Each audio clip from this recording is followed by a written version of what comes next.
Bismillahirrahmanirrahim. Masalah berjabatan tangan. Yang kita perlukan adalah apa kata ulama. Kalau hadis Nabi SAW adalah sangat jelas. Li ayyut'ana ahadukum bi mikhyatin min hadid khairun lahu min an tamassa imra'atan la tahillu lahu. Untuk ditusuk kepalamu dengan besi itu lebih bagus daripada harus menyentuh tangan wanita yang bukan mahram, tidak halal bagi, bukan istrimu dan bukan mahram. Banyak riwayat. Kemudian kejadian yang ada pada Nabi SAW, Nabi membaiat para wanita, akan tapi Nabi tidak berjabatan tangan.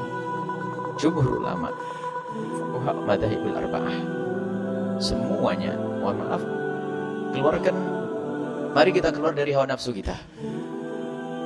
Mungkin kita adalah termasuk orang yang masih bersalaman, atau orang tua kita, atau guru kita. Kalau kita bicara tentang kebenaran, keluarkan dulu. Kita ingin melihat kebenaran. Adapun setelah itu, kita tinggal menyadari saja, lalu mohon ampun kepada Allah Subhanahu Wa Taala. Bicara para ulama, madzhabul arba'ah, 4 madhab semuanya mengatakan bahwasanya bersentuhan kulit, berjabatan tangan ini adalah hukumnya haram. 4 madhab semuanya. Kecuali kita buat madhab baru lagi nanti. Lihat semuanya. Urusan membatalkan wudu, tidak membatalkan wudu, ini bab lain itu. Ini bab masalah wudu. Kalau menurut madhab Imam Malik, bersentuhan tidak membatalkan wudu berarti itu memperkenankan berjabatan tangan. Oh tidak, jabatan tangan urusannya lain. Jadi ini disepakati 4 madhab seperti itu. Hukumnya berjabatan tangan adalah haram lagi dengan perempuan yang bukan mahramnya. Yang bukan mahramnya. Itu hukum. Kemudian bagaimana kita ini? Loh, tapi kok kiai itulah, ini sudah mulai jahat ini, nilai orang. Kok kiai itu salaman? Sudah. Tidak usah membawa-bawa kiai dan sebagainya. Apalagi dalam kajian ilmiah, seorang mujtahid itu perilakunya pun tidak menjadi hujah. Hanya Nabi saya yang bisa jadi hujah. Misalnya Imam Syafi'i melakukan sesuatu tidak jadi hujah. Yang jadi hujah adalah fatwanya.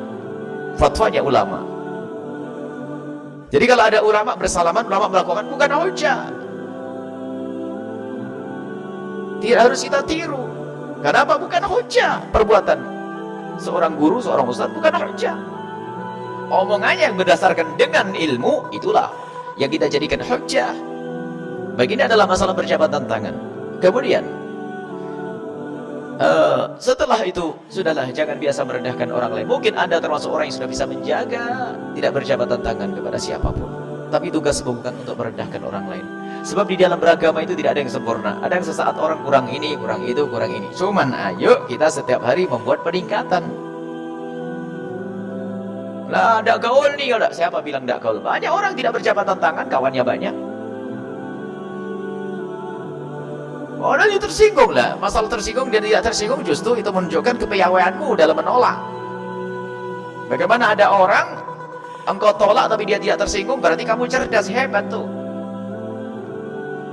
Ini adalah masalah kecanggihan, kecerdasan kita, kepandaian dalam kita menolak bersalaman. Apalagi urusan dengan orang Sunda mah enak, gini tak sudah paham, paling enak sama ini.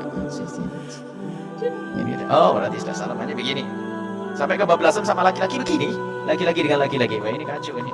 Kalau lagi salaman yang benar, lagi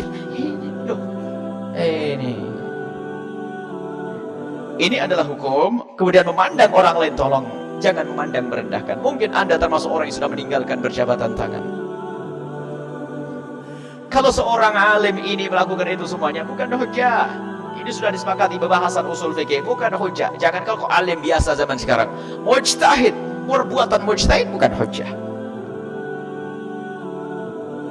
Fatwanya yang akan kita jadikan hujjah, dan fatwa pun dikembalikan kepada dalilnya, adalah harus ada nas, ada sandaran-sandaran dalilnya. Tapi tolong jangan menilai orang lain. Akan tapi ketahuilah, jika kita termasuk orang yang masih biasa berjabatan tangan, ayo kita perlahan mengurangi dan sebagainya, ngurangi.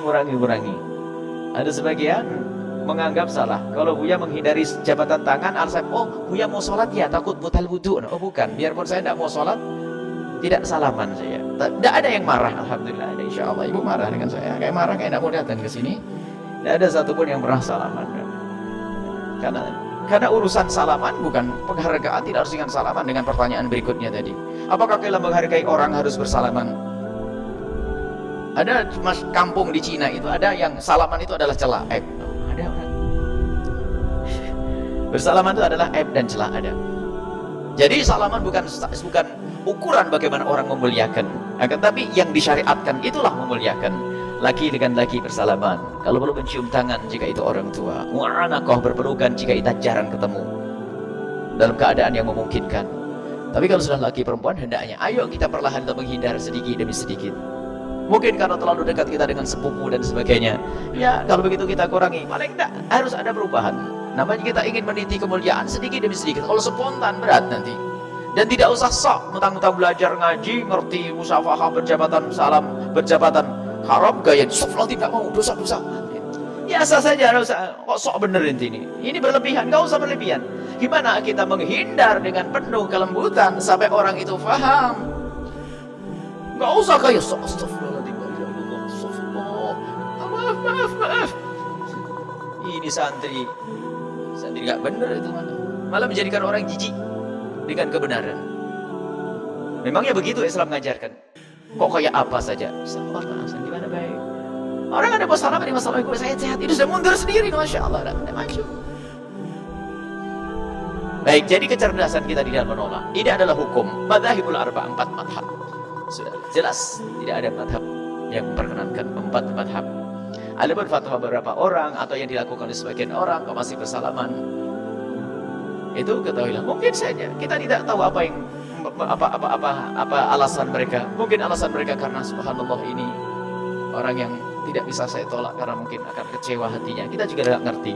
Atau mungkin beliau juga sudah menangis di malam hari karena susah untuk menghindar, karena kebiasaannya dari dulu. Sudahlah, pokoknya jangan nilai orang. Kita ingin berubah, sudah repot tadi kalau kita hanya ngurusi orang. Kita perlu ngurusi aku ini lo, waktu yang punya kotoran tadi, nggak usah lihat kotoran orang. Kalau hari ini kita masih bersalaman, yuk kita perlahan berubah. Mungkin setiap hari saya bersalaman dengan 7 orang. Pertama adalah tetanggaku yang ini. Besok saya kurangi 5, minggu depan 2, akhirnya setahun bebas. Baik, itu saja insya Allah.